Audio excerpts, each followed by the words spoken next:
আসসালামু আলাইকুম। সবাই কেমন আছেন? আলহামদুলিল্লাহ আমি ভালো আছি। আজকে আবার আপনাদের মাঝে আসলাম নতুন একটা ভিডিও নিয়ে। সবার কাছে ভিডিওটা ভালো লাগলে লাইক, কমেন্ট, শেয়ার করবেন। আজকে আমি ছোলার ডাল রান্না করব গরু মাংস দিয়ে আর চিংড়ি মাছ দিয়ে বড়া বানাবো। চিন্তা করলাম আপনাদের সাথে একটু শেয়ার করি। এই জন্য সব কিছু পেঁয়াজ, মরিচ, ধনেপাতা সব কিছু কেটে একদম মেন রান্নায় চলে আসলাম। প্রথমেই একটা হাঁড়ি দিলাম, হাঁড়িতে কিছু সয়াবিন তেল দিয়ে দিলাম, তার মধ্যে 2টা তেজপাতা আর দারচিনি, এলাচি এগুলো সব দিয়ে দেব। দিয়ে একটু হালকা গরম হলে এর ভিতর পেঁয়াজ কুচি, রসুন কুচি সব আস্তে আস্তে সব কিছু একবারে একটু গরম করে সব একবারে দিয়ে দেব। তো এখানে আমি আগে থেকে সব কিছু কেটে নিয়েছিলাম, কারণ আগে থেকে সব কিছু কাটাকুটি করে নিলে রান্নাটা খুব তাড়াতাড়ি হয়। এই জন্য আমি রান্নার আগে মনে করেন যে সব কিছু আগে একবারে গুছিয়ে নিয়ে তারপরে রান্নার কাজে আসি, যাতে ঝামেলা না থাকে, তাড়াতাড়ি রান্নাটা শেষ করতে পারি। আমি এখানে মনে করেন পেঁয়াজ, মরিচ আর রসুন কুচি সব কিছু তেলে দিয়ে গরম করে নেওয়ার পরে হালকা একটু গরম হওয়ার পরে এখানে আদা রসুন বাটার পেস্টটা দিয়ে দেব। এটা একটু তেলের সঙ্গে ভাজি করে নিলে মনে করেন যে কাঁচা গন্ধটা থাকবে না। তার ভিতর হলুদের গুঁড়া, ধনে গুঁড়া, আস্তে আস্তে সব মশলাগুলো অ্যাড করব। মরিচের গুঁড়া, হালকা একটু কালারের জন্য মরিচের গুঁড়া, সব কিছু দিয়ে স্বাদ মতো লবণ দিয়ে দিলাম। দিয়ে মশলাটা একটু কষিয়ে নিতে হবে। আমি এই যে মশলাগুলো আস্তে আস্তে ভাজি করে কষিয়ে নিচ্ছি। এর ভিতর মাংস ছোট ছোট পিস করে মাংস কেটে রাখছিলাম। আর ডাল রান্নার সময় সাধারণত এরকম ছোট ছোট পিস করে মাংস কাটতে হয়। আর আমার অনেক হাড্ডি পছন্দ, এই জন্য আমি একটা হাড্ডিও দিয়ে দিছি। এখন এই মাংসগুলো সব কষিয়ে নেব। কষিয়ে নেওয়ার জন্য হালকা একটু পানি দিয়ে দিলাম, যাতে মাংসটা ভালো একটু সিদ্ধ হয়।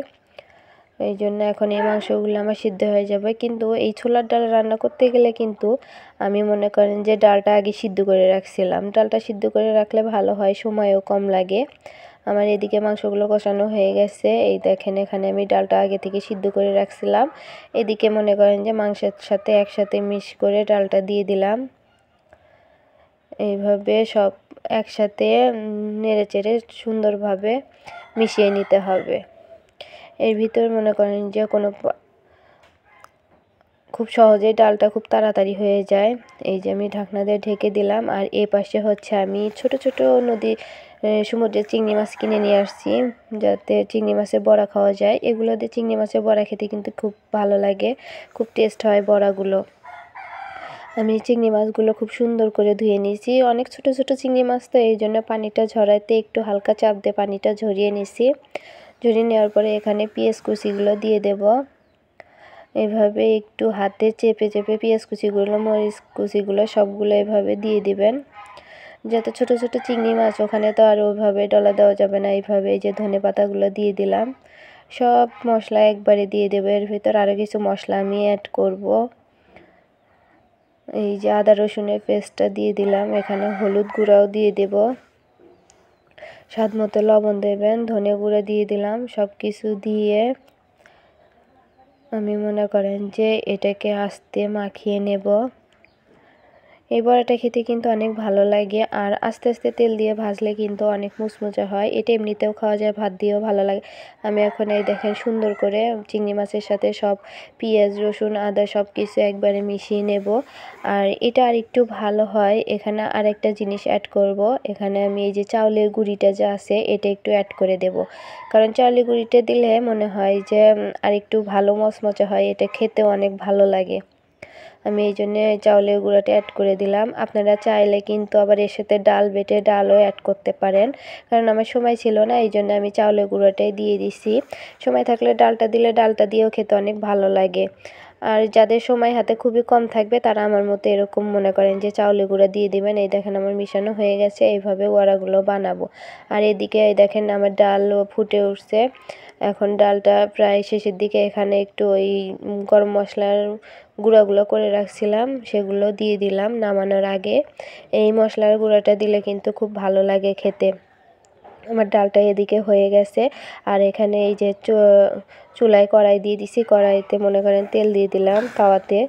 এখন আমি তেলটা গরম হলে, এই যে তেল আমার গরম হয়ে গেছে, এখন সবগুলো বড়া আস্তে আস্তে ভেজে নেব।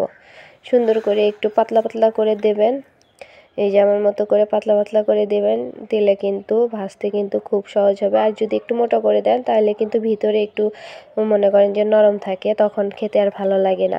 আর হালকা চেপে চেপে যদি পাতলা করে দেন তাহলে কিন্তু ভিতর থেকে খুব সুন্দর মুচমুচা হয়ে যায়, তখন খেতে কিন্তু অনেক টেস্ট হয়, মুচমুচা হয়। আর এগুলো আমরা মনে করেন যে অনেকে ভাত দিয়ে খায়, অনেকে এমনি দিয়ে খায়। আর এটা যদি সসের সাথে খাওয়া হয় তাহলে কিন্তু অনেক ভালো লাগে। আমি সাধারণত আমার ছেলে এটা এমনিতেই খায়, ভাত দিয়ে খায় না, কিন্তু আমার কাছে ভাত দিয়ে খেতে কিন্তু খুব ভালো লাগে।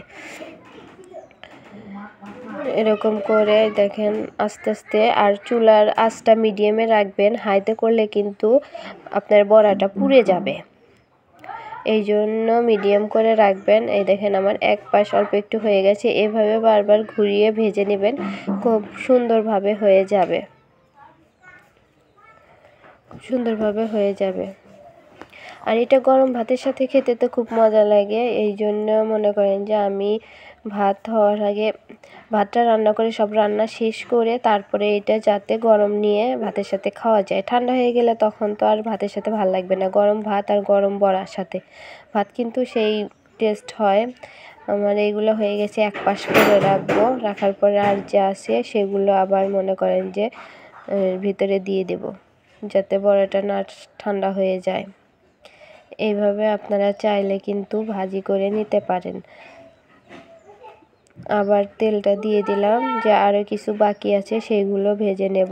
আর ওগুলো যদি বাটিতে উঠায় রাখি আমার ভাজতে ভাজতে এগুলো নরম হয়ে যাবে, এই জন্য এক পাশে দেখলাম এক পাশে উঠায় রাখি, তাইলে মনে করেন আমার ওগুলোও গরম থাকবে আর যা বাকি আছে সেগুলোও সুন্দরভাবে ভাজি হয়ে যাবে। এই যে আবার সেই একই প্রসেসে সবগুলো আস্তে আস্তে দিয়ে দিচ্ছি। আমার ভিডিওটা যদি আপনাদের ভালো লাগে তাহলে আপনারা লাইক কমেন্ট শেয়ার করেন, আর কমেন্ট করে জানিয়েন, আর সাবস্ক্রাইব করে দিয়েন সবাই। আর আমার রান্নাটা যদি আপনাদের ভালো লাগে তাইলে আপনারা এভাবে রান্না করে আর বড়া বানিয়ে খেয়ে দেখবেন, অনেক খেতে টেস্টি হবে আর অনেক তাড়াতাড়ি হবে। আমার বড়া ভাজা প্রায় শেষের দিকে সবগুলো, এখন এগুলো আস্তে আস্তে এই যে আমি উঠে নিব, আমার ওগুলো হয়ে গেছে। আর এগুলোর জন্য আমার সবগুলো বড়া ভাজা হয়ে গেছে, এখন সবগুলো তুলে নেব, এরপরে সবাইকে খেতে দেব। দেখেন কত সুন্দর মুচমুচে হয়েছে, আস্তে আস্তে ভাজি করলে এরকম মুচমুচে বড়া হয়। আমি আস্তে আস্তে ভাজি করে নিয়েছি, আপনারাও চাইলে এরকম করে বড়া বানাইতে পারেন। আর সব কিছু একবার এরকম মাখিয়ে নেবেন, আর সবাই কিন্তু অবশ্যই কমেন্ট করে জানাবেন আমার বড়াটা কেমন হয়েছে, জানিয়ে নেবেন সবাই। দেখেন আমার সবগুলো বড়া ভাজা শেষ, একদম মুচমুচে হয়েছে, এটা খেতেও অনেক ভালো লাগে, ভাতের সাথে এমনিতেও খাইতে পারবেন। এখন আমার সব ভাজা হয়ে গেছে, দেখেন কালারটা কত সুন্দর আসছে।